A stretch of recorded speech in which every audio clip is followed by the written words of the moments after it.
যে গণঅভ্যুত্থানের পরও নানা চড়াই উতরাইয়ের মধ্য দিয়ে এগোচ্ছে দেশের অর্থনৈতিক খাত।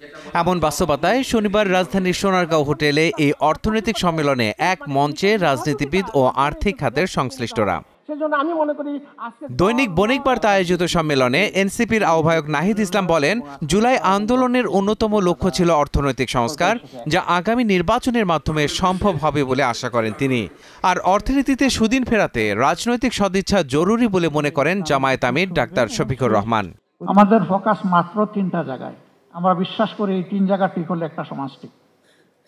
নাম্বার 1 এডুকেশন, সার্টিফিকেট প্রোডাকশনের এডুকেশন নয়, প্রফেশনাল এডুকেশন দিতে হবে। 2 নম্বর হচ্ছে দুর্নীতি আমাদের সমাজে ওয়াইড স্প্রেড এবং সিস্টেমিক, এভরিহোয়ার। দুর্নীতি যারা করেন তারা নিজে অন্য জায়গায় গিয়ে দুর্নীতির শিকার হন, এটা পছন্দ করেন না।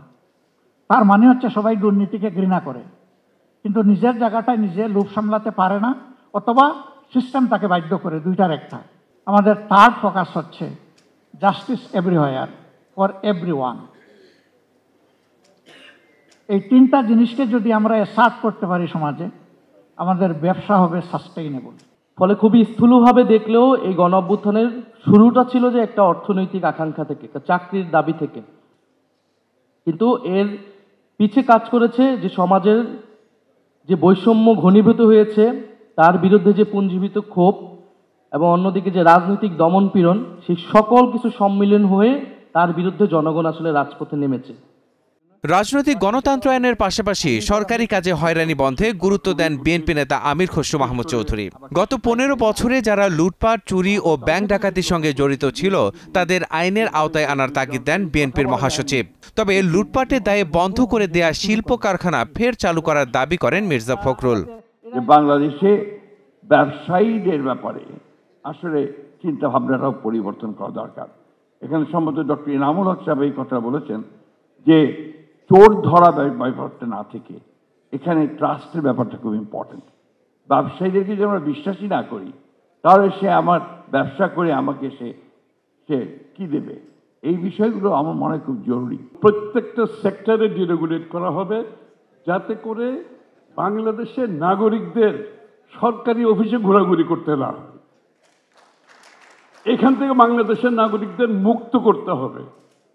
আমরা কি গভর্নমেন্টকে এম্পাওয়ার করবো না জনগণকে এম্পাওয়ার করবো? We have to decide, we have to make up our mind as a politician. এবং we have decided from BNP side আমরা জনগণকে এম্পাওয়ার করব।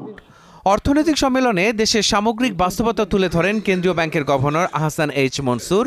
জানান, আমদানির জন্য পর্যাপ্ত পরিমাণে ডলার রয়েছে, আর তাই আসছে রমজানে ঋণপত্র খোলা ও পণ্য আমদানি নিয়ে কোনো শঙ্কা নেই। কোনো কোনো ক্ষেত্রে 20%, কোনো কোনো ক্ষেত্রে 50%, কোনো কোনো ক্ষেত্রে 15% গতবারের করসপন্ডিং পিরিয়ডের চাইতে বেশি আছে। কাজে আমি কোনো একটা বড় স্বস্তির জায়গা সেখানে দেখছি। ডলারের উপর কি চাপ পড়েছে? না, চাপ পড়ে নাই। আমাদের আমদানি কি বাড়ে নাই? হ্যাঁ, বেড়েছে। এই মাসে আমদানি বেড়েছে ডাবল ডিজিটে, কিন্তু তারপরেও কিন্তু এক্সচেঞ্জ রেটে চাপ পড়ছে না। তো যাই হোক, এখানে আমাদের স্বস্তির জায়গা। গভর্নর জানান, দুর্বল 5টি ব্যাংককে একীভূত করে একটি সবল ব্যাংকের কার্যক্রম আগামী সপ্তাহে শুরু হচ্ছে।